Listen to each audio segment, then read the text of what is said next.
الحمد لله رب العالمين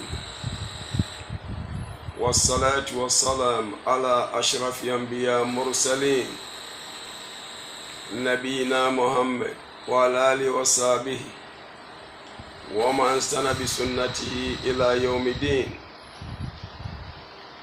أنيانم أجدي فو من يانم موتي مساعدة ورمو يدا أتوم نيامياسي tumi nyina wura bodi nyina wura ono na aseda yi na ase ne kan fo fata no ono nko an yesom no ono nko aso nche ne ehwe entwitwaje ene emo afre idi adanse ese komsheni Muhammad sallallahu alaihi wasallam wayo tumfo nyame sma fo sai ne donko otumfo nyame de ne be wi asese omra mi fi sum no mfi enko nhire ne mubrani ayira Esre nyame na homo bro na sumje de komshene Muhammad sallam ni fie fo sahaba fo yeni edi omochi edifisa abre kusida achi anko ama atimuda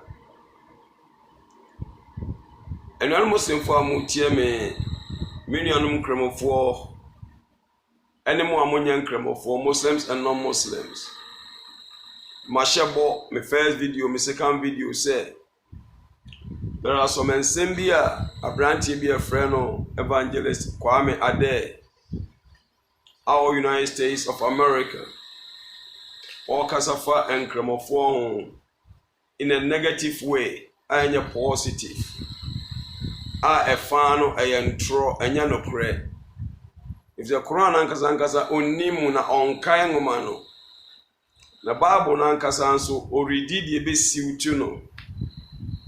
He doesn't read all the Bible. Na me share boss say be in semi biano and the ebe ya no ne say Evangelist Kwame Ade or see Jesus never existed. Obeka se kremoni hadent na Yesu asem me fa ho na fa me ho be bra me kremoni. But the person mo bi ati ase ne say enkremofo nyame akomhefo nyina yagi omudi. Si Kenya me komsheni bi ho asem na wonim de na so wan defend komsheni no atemu de nyambe bi sa yo malkiyoma anabi Isa we nyame somafo anya Kristofo de a enkoye nkremofo kra de represent anabi Isa obefre nyame anabi Isa be ya triwia ne nkremofo yi bi no bi no obaye de Kristofo na Sunday anabi Isa wa me ba akokra wo as a matter of fact enti yedi inimsa anabi Isa he really existed on this earth. Obe transasi so obedidi onomoy nimfie so menyame kun. Kwame Ade no kire say anabi Isa the age of 33. No the some philosophical ideas you be rooms anabi Isa no de ben or to Freemasonry. One or more udru level 33 until once anabi Isa 33 no on the head of Freemason Illuminati on the head. Ye nyina nkremofo ye nyintu we nyina atro nkyerɛkyerɛ ayefa anabi Isa alayhi salatu wasalam ne ho ba me pese me bi obi adwum sɛ the so called traditionalists na from our leader or promote yes Ahmed sa evangelist Ade no Kwame Ade no we deist in obi a they believe in God but they don't believe in religion. The three major religions we are Islam, Christianity, ni Jew, or Kaseti Omunina, Siankofa traditionalists. They believe in God, but they don't believe in religion. But they also say traditional idea being a religion. Could have rules and regulations, they have do's and don'ts in tradition. Amambre mono, some they worshiping the creature. A body and almost someone. They don't worship the person who created. No. They worship wine. A body almost munuya. Almost munsio. Almost some of the spirits we cannot see them with our eyes. They call them spiritually. Talk to them. Even consio. Even to almost them a glass him says they talking to spirits. How we know? Beningina na idea be a shirk Islam or abosum Islam to increment for we don't go that way. We don't support that idea. It's a shirk. yasum Allah subhanahu wa ta'ala tuweza kramu biase la ilaha illa Allah wa dawul asharika lahu wa ashhadu anna Muhammad abduhu wa rasuluhu weni kasa rebie no asom fata no ko tumfo nyame ba akopɛ no ho ni dia dance se ko hye mama sallallahu tumfo nyame soma fo sa ne donko kasa me kan na ase no da Arabic term me kan na ase no enti anabi Isa adia na nkrambofo nimfa ne ho anabi Isa maame ye frɛ no Maryam ane Mary o maame ye frɛ no Anna ana Hannah maame no na onwo oniba titifo nso de omo ya ne se bibitu no saa wo mo hyebo omo ni nyame hyebo so otumfo nyame wewe mame ya me se di amawo titifo nso ana no omo ye ndi hana no ebompa ese otumfo nyame so otumfo nyame miniba so oboa me mame wo babema bedne besebo o Solomon temple asoda ya odan kese no asabre komshenia no sa sonda mo ye nipa kese one Zakaria anabi Zakaria ona na o enti Hannah no share sa abo no se jamo ma me wo babema me di akola be kwa akoto asorofie na akola na kwa akosom akoya asorofie adwuma di ama wotumfo nyame nyame tie maame mpa ebo maame no benyin sente wo be wo no wo oba nyame di ope no wo ye nyame di ope eno wo ye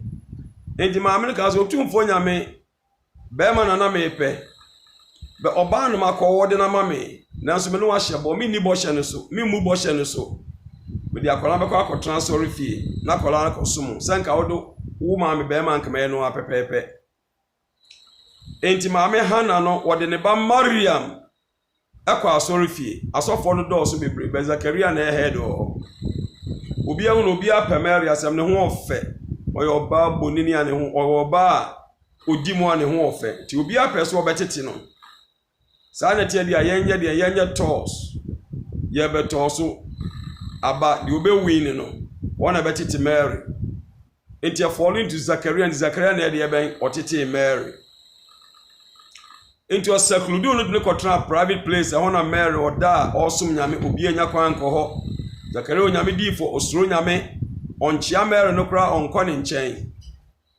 but unfortunately brabia Zakaria beko no one said there are some enuane bi gu Mary na nimu a sa aduane opebre no kra no Israel ma obie no onya sa aduane bi die obisa no I confuse bema de adan obi nya kwan ba akoda nchen ana there's something wrong is going on Mary sani me gwa no free hene osime ho ane ya dia begu manim meaning say nyame feed no don ko ba no secretly malaika soro abofo na dia aduane begu Mary ani mani die enuaba emani die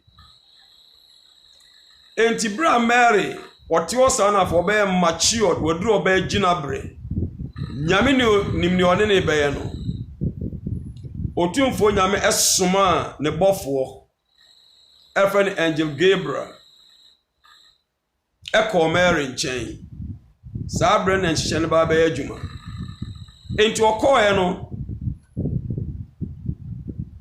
Mary hu no say hey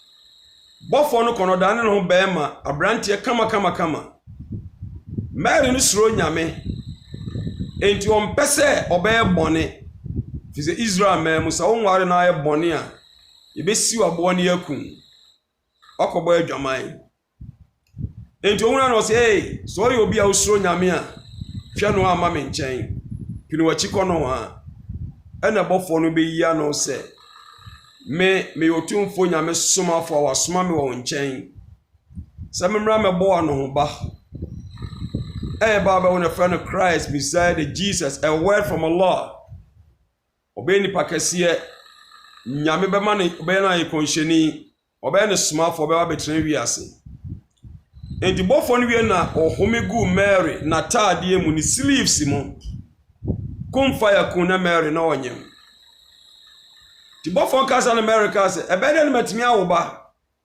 Mimi nim bema bi amfa no kan me da beda ne metimi awo ana obofo Gabriel ka chense said the otumfo nyame sia no embre ma otumfo nyame se obeye sa de we embre nyame ne wo ye chen we Mary onyinsan we e Quran mu asem na me ka kire ono evangelist Ade e se usua de yi Quran e nyame ngoma Islam e som enema inimfa anabi Isa hono Christopher omunimu kota now as a DS and traditionalist no wonimu kota Muslim for yesua de yesua ne yi if say nim say yesom ne yesom papa gikramoni a wayera ana obaye de ba bedi mu achi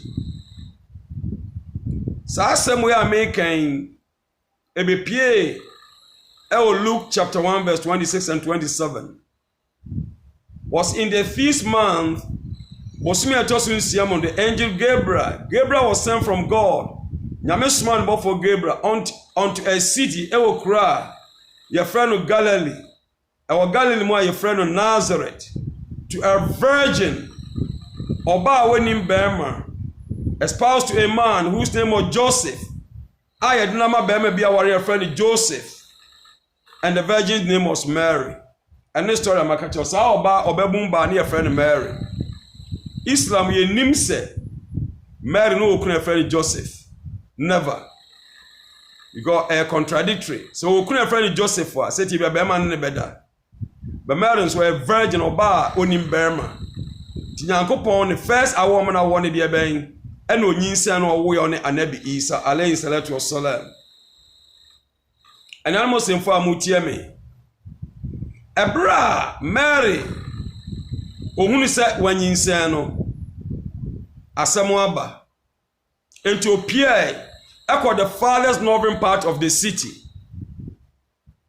akotna de pam dua ase afi Mary na kuma say minimum a enka me wi kasa ade esi machi ade na me ka kire me nkofo oba minim bema kroman so mo ngimindi adwamana makobo anu manyinsan ebeden ode dua na se edua no awu enso abada benyamin sanche ma dua no so aba ma dua baba so nyame tu abura ewo dua na se ma no entiane no ba mienu ebise angel Gabriel ebise ne ba no ohye ne yem ne kasa kire no se Mary wusudu aba no ebeti atofoma muwadi muanenye amare ahunyame kan ho ensuo ne atwele bura no nombi na sawo akola na fano to nsaso na fano kofie kwakire abusuafo nyame nsenche ne bedadi nyame nsenche ne bedadi ne se nyame benam Anabi Isa akola aketo awo no so atwitwa age ne maame Mary se wankobo adwaman ti Mary yes aniema no awo kan no Mary wanyima Anabi Isa bosome nkron te se de oba bia anyem 9 months ana ode wo nya one day owunyem na no nyinsan a owo akola ne da bi 9 months de oba bia nyinsan kwa awo so awoye ana ode wo ne ba e friend Jesus alayhi salatu wasalam Anabi Isa alayhi salatu wasalam owo no malaika no ka kira ne se enne woni nipa da sani bia ya kiriwia won kasa ne akiriwia ne kasa akiriwia nya kiriwia se komo akiriwia efse Mary won kasa na kola na wawo no data na mu no akola na bitwa age ne maame aka de ntira e ma ya wo akola ndi ne be wiase se nipa da sani woti wona se wonye karatu na wonsua de a na wonnim esomu a esanse bonsama primo akoma na wonnim ne ewuye enti no na ato ne kasa nimdie enti na komshema so asa kachem se talibu elim farida ala kulli muslim nimdie e wajib di makramoni ban kramoni ba ma bia e Islam enti sua nimdie kramoni nene na da na doso nipa be da mu enti Mary wo akola no wa wo akoda no wa Anabi Isa alayhi salatu wasalam wa den tuma chekire no ana o ma akwala no de ne ko fie o mo na no si Mary aroni aba Mary edi amusio no akofa abai edi aboni ni o papa Imrana ya ngunu sebi o ma me hana wa mo adwama no wo edi no akofa ba fia han e wa na Mary pointing in sachira akola no so akola oda tana mo na bi Isa alayhi salatu wasalam ana mze ala Mary ade wadwene bowana akola kutu ya wo ne ebeda ne atimini akola na kasa woni anu kasa yi anu de no akofa ba fie nei ajufo no ye penesi na bo akoba adwaman woni kunu ye no ne tikro manim so woni kunu ena akofa akoda free ye in the Quran chapter 19 surah to Maryam Quran achada full chapter aya to the Maryam akasafa na bi Isa maame ho ani chapter ni dini ya de to so enti Mary ni satina akola no so akola kiti oda tanamu no Quran chapter 19 verse 27 to 29 27 no kwa na ho ne hia ho de ye kan anabi Isa bie na no ka se ini kala ini Abdullah wase mimi yotumfo nyame donko atania kitaba otumfo nyame wamame ngoma wajalani nabia otumfo nyame wayeme nkomsheni wayeme rasul adeko aya na wiye. This is the point I want. Nyame wamame ngoma nyame wayeme komsheni and I'm going for amutia me. Where I can say or software a friend of evangelists are there. So you two say na Isa. Why is it stay no a Freemason? No antina wiase a. Abakosem we aye kan. Yes sa asem nya no kra utwa bi na de aye dance here. Say the esi toto asem we esi koi. A story. Anya story. A asem wa esi na happen. And evidence e wo ho dead. Esanse wonye religion enyi enti no nyamya komhefo nyina wo se wo mo anabi Isa wan seste obje mo meso asal mo ayesei anabi Musa wa ayesei anabi Suleiman wa ayesei anabi Abraham say nyamya komhefo nyina mo se wo mo guo mo no asidi wo mo atem rough dia mo pebia enkra mo so mo ntesa anabi Isa betena asasi so wa bedidi wanante wa trans at the age of 33 no wonye Freemason ayan tron chire anabi Isa besum nyame baako pe oka Mark chapter 12 verse 29 was it Israel tie awurade ye nyankopon no otumfo nyame baako pe why one God anabi Isa asasi no okasa no only the spiritual world. He lived in this world. Anabi Isa said wajalani nabia nyamoyemi komsheni. Can John chapter 7 verse 40 was it many of the people therefore when they heard this saying said of truth this is the prophet. In the Bible in the padudu omotin someone anabi Isa kano eyewitnesses one more dia nu nansa no kurani we nyame komsheni a wa ba wiase. Quran say anabi Isa say wajalani nabia nyamoyemi komsheni. Bible da dia ndas yes anabi Isa nko fojitim so e komsheni we a prophet from God. Ebio anabi Isa alayhi salatu wassalam wakan John Matthew chapter 5 verse 17 was the thing of that I'm come to destroy the law and the prophets. I'm come not to destroy but to fulfill. Musa me ba se me be semra anadifo no mama me se no me be share de o me ni nyina ma wo ka se wo se kala ini Abdullah atania kitaba wotumfo nya mo mama dia be wa mama ngoma emani dia be any the Injil na New Testament nyame de ma nabi Isa alayhi salatu wasalam wasimama usisa me ba se me be semra anadifo no mama me se be shane ma enti nabi Isa ba ya no Mose ngoma autumfo nyame de ma no anabi Isa wa ma mesɛ no wode mmangma no ba bɛyɛ adwuma Mose mra eni awu ensa aware emokro no eni adanse kromu wode baya adwuma. In Matthew chapter 1 verse 8, it was now the birth of Jesus was in this wise. When as his mother Mary was espoused to Joseph, before they came together, she found out the child of the Holy Ghost. Onse Mary wanyem adi efe won konkromu.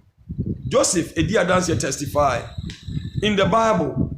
Matthew chapter 1 verse 18 said, "Ebro and yere came together no. Onse Mary onyem." By Yankramofo Jitum say, Mary only could be a friend Joseph. God never mentioned that. We don't believe in that. Where one of the lies that you try to be Isaswo. Alayhi salatu wasalam. Quran chapter 3 verse 45. Adabisa say, I came to confirm the books that came before me. Prophet Muhammad Sallallahu Alaihi Wasallam the Torah, the Injil, and the Zabur. Nyankopon so obema anabi Isa nimdiye e won nwoma no Bible si anabi Isa se memfa me pe na mekasa otumfo nyame kire me de menka na de metie kwa no nyame na ka kire me se menka ansa no maka. It's in the Bible. And now to us anabi Isa wa mewiase wa ma metena wiase na oye hwan oye ghost oye saman for your own interest.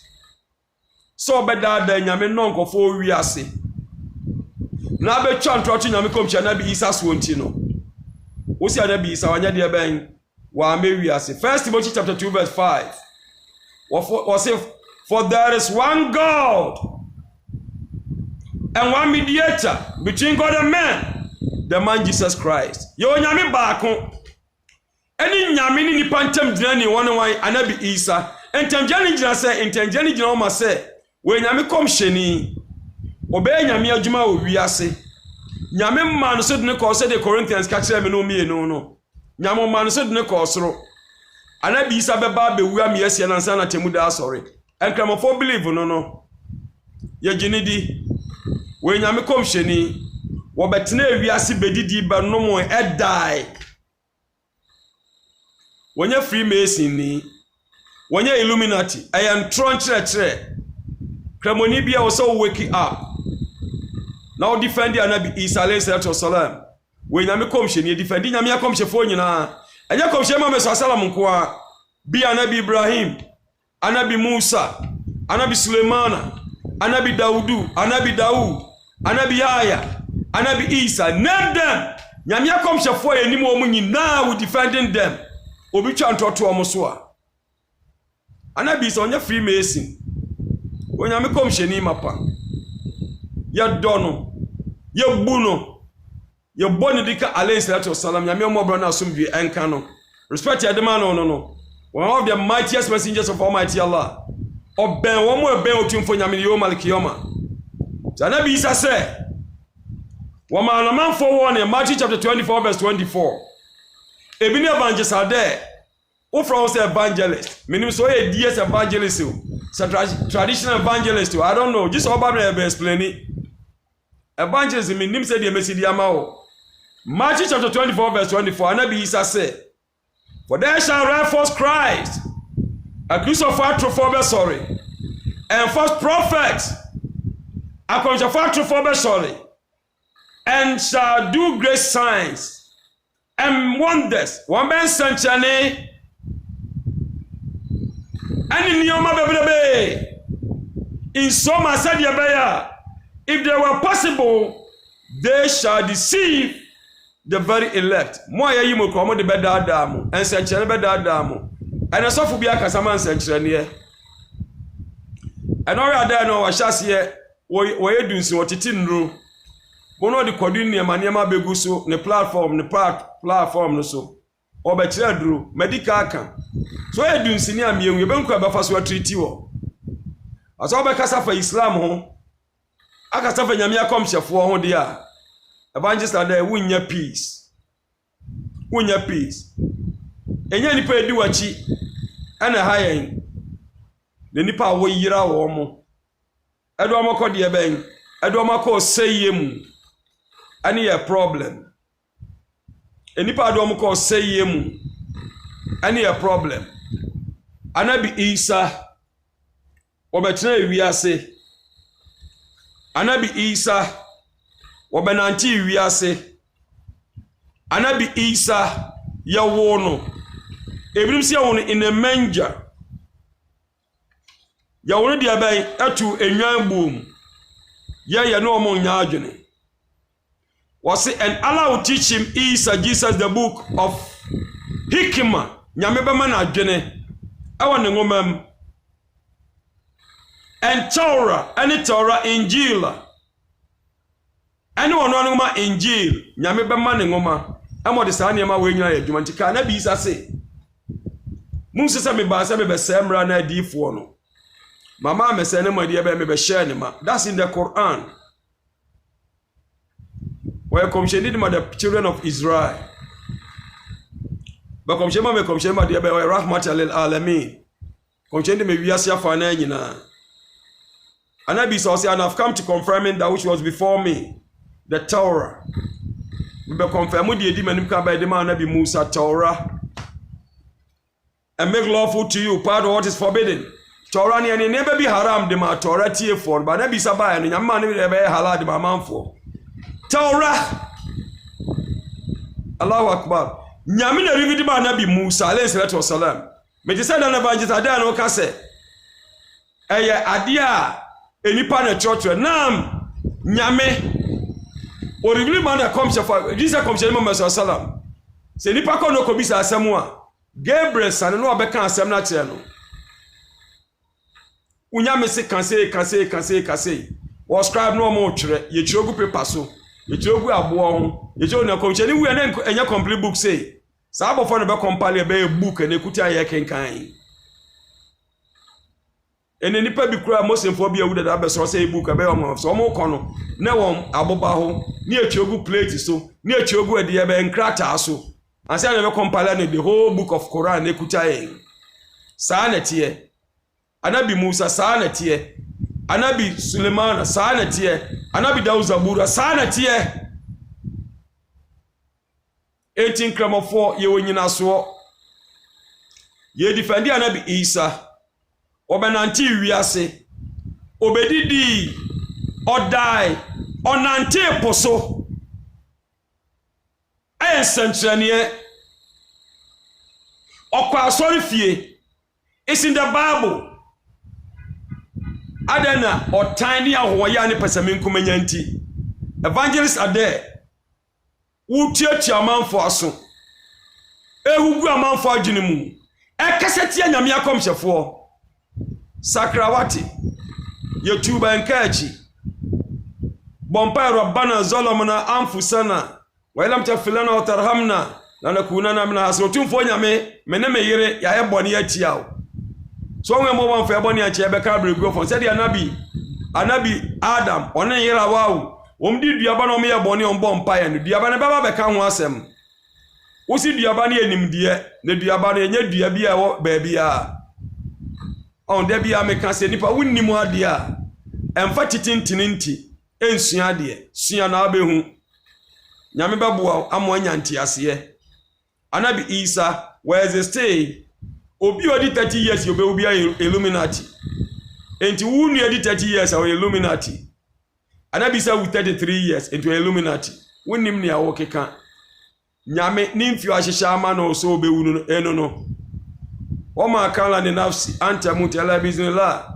Kitaba muhajala. Nyame enkwa bi ebekọ wi ahwe bia ifrotumfo nyame wahihye. The appointed time ene nyame beje enkwa no. Nyame de oye no no.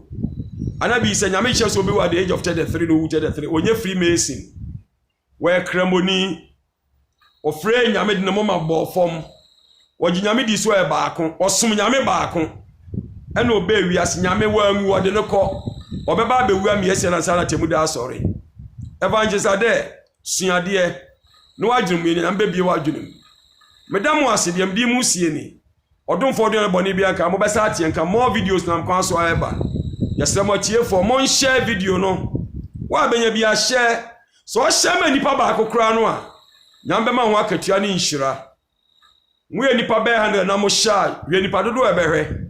So many bɛhwɛ. Na enya so mfa so ɔmɛ nuanom nkramofo a wɔn yɛ vulnerable. Wɔn bɛkɔ Facebook a, wɔn bɛkɔ YouTube abajes ada wɔn ma ɔda wɔn adwene no.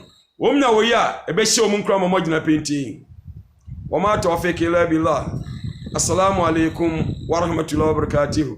Naam.